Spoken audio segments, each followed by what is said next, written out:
एक है। अब कुल क्या है? कुल है जुबान रिसालत से कहलवाया जा रहा है। जो अथॉरिटेटिव रास्ता है अल्लाह ने दिया वो रिसालत का रास्ता दिया है। यहां का महबूब आप कहिए, दुनिया में एक यूनिट को मानने वाले, एक ताकत को मानने वाले बड़े नजरिए, अपनी अक्ल के बलबूते पर कहा बनाने वाला एक है, तख्लीक करने वाला एक है। अगर दो होते तो एक कहता सूरज मशरक से निकले, एक कहता मगरब से निकले, एक कहता मैंने आज आंधी तूफान लाना है, दूसरा कहता मैंने ओले बरसाने हैं, तो निजाम में दुनिया तबाह व बर्बाद हो जाता। तो अक्ल के बलबूते पर कईयों ने कहा अल्लाह एक है, लेकिन उनका अक्ल के बलबूते पर मान लेना अल्लाह एक है, ये अकीदा तौहीद नहीं बना। अकीदा तौहीद कब बना? जब अल्लाह करीम ने कहा कुल हो वल्लाहु आहद, आप कह दीजिए अल्लाह एक है। जब रिसालत की जुबान से निकला, अब जिसने भी मानना है अल्लाह एक है वो कह उठता है कि मैंने दामन मुस्तफ़ा को देखा, और जो जुबान मुस्तफ़ा से निकला मैंने मान लिया कि अल्लाह एक है। अब अल्लाह एक है क्योंकि अकीदा तौहीद हो गया। रसूल की जुबान के साथ जितनी भी अल्लाह की शानें हमने सुनी है, जितनी भी शानें हमने अल्लाह की बयान की हैं, वो दामन रिसालत से हमें मिली हैं। हम तो अल्लाह के वाकिफ ही नहीं थे, हमें तो पहचान ही नहीं थी। ये जो मिला है रास्ता नबूवत के साथ मिला है। और अकीदा तौहीद बनता ही तब है जब हम दामन रिसालत से अल्लाह को एक मानने वाले हों। थोड़ा और क्लियर कर दूं, समझ आ जाए। जब अल्लाह की तारीफ नबियों ने की तो ये अकीदा तौहीद बना, और जब नबियों की तारीफ अल्लाह ने की, नहीं समझ आई? जब अल्लाह ने कहा शाहिद भी बनाया, मुबश्शिर भी बनाया, नजीर भी बनाया। हमें पता है झगड़ा कहां हुआ, हमारे इख्तलाफ कहां हुआ? तालीमात पर हमें कोई इख्तलाफ नहीं। नमाजें 5 है तो कभी किसी ने नहीं कहा कि मैं 8 पढ़ूंगा, 5 ही पढ़ेंगे।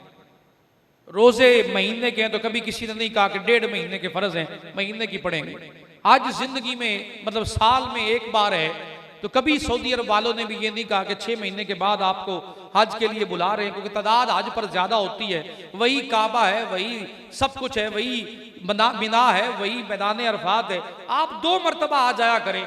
कभी किसी ने नहीं कहा। तालीम पर इख्तलाफ ही नहीं है।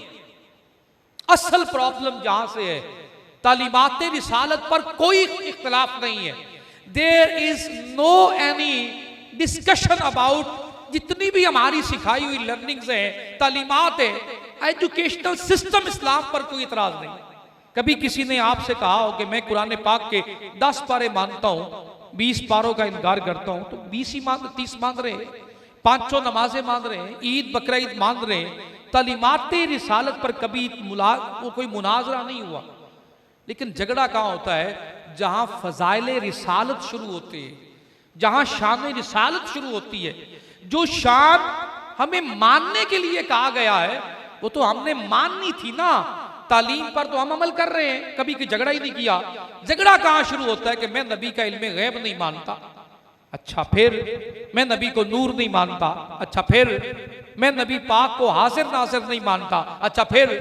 जितने भी आप झगड़े उठाकर देखेंगे ना, वो नबी के इल्मे गैब, नबी की जात के साथ नूर, नबी के होने, ये सारे एक जगह पर इकट्ठे कर लेना तो फैसला यहां करना आसान होगा।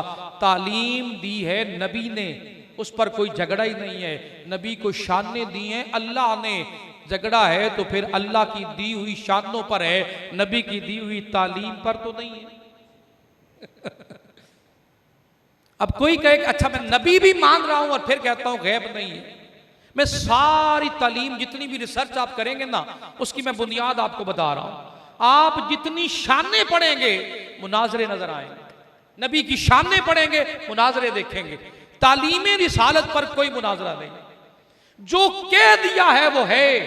कहा बेटी से निकाह नहीं है तो नहीं है, भतीजी से निकाह नहीं है तो नहीं है, भांजी से निकाह नहीं है तो नहीं है, खाला से निकाह नहीं है तो नहीं है। यानी जो तालीम दी है रसूलुल्लाह ने, उस पर एक लम्हे के लिए भी इख्तलाफ नहीं है। इतने झगड़े फिरके और तमाशे बने कब हैं? जब हमने कहा कि मैं नबी के इल्म को नहीं मानता, मुनाजरा शुरू हो गया। मैंने कहा कि गैब को नहीं मानता, मुनाजरा शुरू हो गया। जब मैंने कहा नबी को हाजिर नहीं मानता, मुनाजरा शुरू हो गया। बोला कि नबी तो नहीं सुनता, यहाँ से दूर दुरूद सलाम, मुनाजरा शुरू हो गया। यानी जितनी भी बहसें हैं वो ज़ाते रिसालत पर है। और यहाँ एक छोटी सी बात कर दूं, जब अहले कुफ्र को उनमें कोई ऐब नजर नहीं आया तो वो बोल उठे तुझे तो हम मानते हैं, बिन देखे लश्कर को भी मानते हैं, लेकिन खुदा को नहीं मानते। वजह क्या है? हमारे बाप दादा ने इतने खुदा बना दिए हैं, तू तो कल की आने वाले खुदा की बात करता है, हम अपने बाप दादा के खुदाओं को छोड़ दे। ये दलील बनती नहीं थी।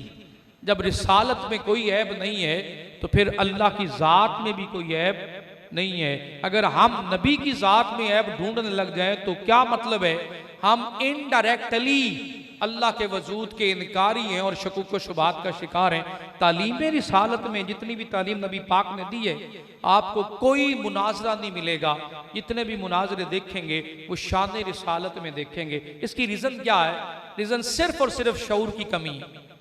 दूसरी रीजन शैतान ने वादा कर रखा है, ऐ अल्लाह मैं गुमराह करूंगा, और गुमराह करने के लिए घात लगाता है तो वो रिसालत की अजमत पर ही घात लगाता है। ये उसका बड़ा पुराना पैटर्न है, वो इसी पैटर्न पर चलता आ रहा, लोगों को अगवा कर रहा है। तो यही पैटर्न अपनाया है इंजीनियर ने, जो कहता है कि माज़ल्लाह अस्तग़फिरुल्लाह, मेरे फॉलोवर्स तो नूह अलैहिस्सलाम से भी ज्यादा हो गए, मेरे तो व्यूज भी उनसे बढ़ गए। उसी की देखा देखी इस नालायक ने, जो डॉक्टर आरिफ अलवी है, इसने कह दिया कि इमरान खान तो इतना मशहूर हो गया है, इतना तो कोई नबी भी मशहूर नहीं था। अच्छा, सच्ची बात करना, ये बात करनी बनती है, एक शऊर वाले इंसान की अकल में ये बात बनती है कि मैं कहां वो कहां।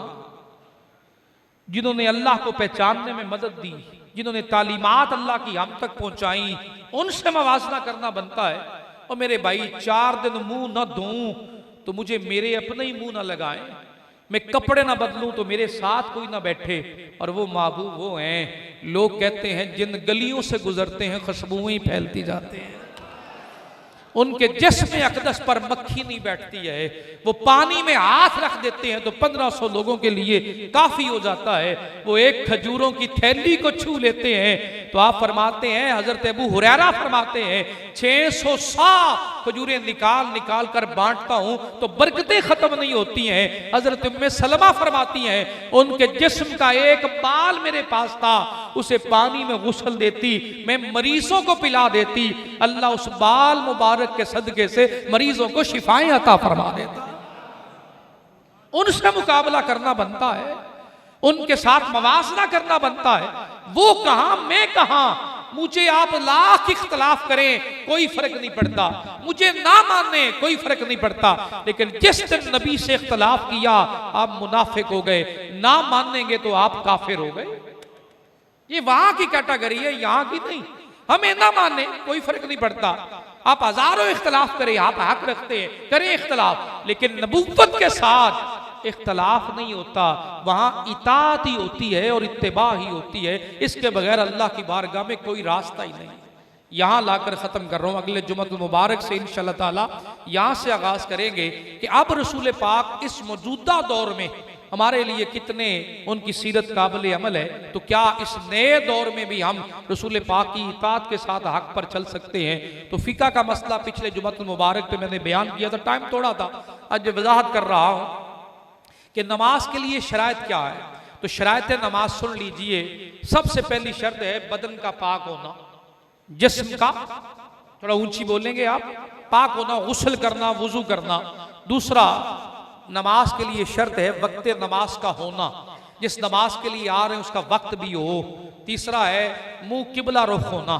चौथा है सतरे औरत, जितना हिस्सा सतर है छुपाना, मर्दों का नाफ से लेकर घुटनों तक, औरत का हाथ, चेहरा और पांव, इसके अलावा सारा छुपा हुआ होना, ये लाजमी है, ये शरायत नमाज में है। तकबीर तहरीमा जो फराइज में स्टार्ट, उससे पहले नियत का करना।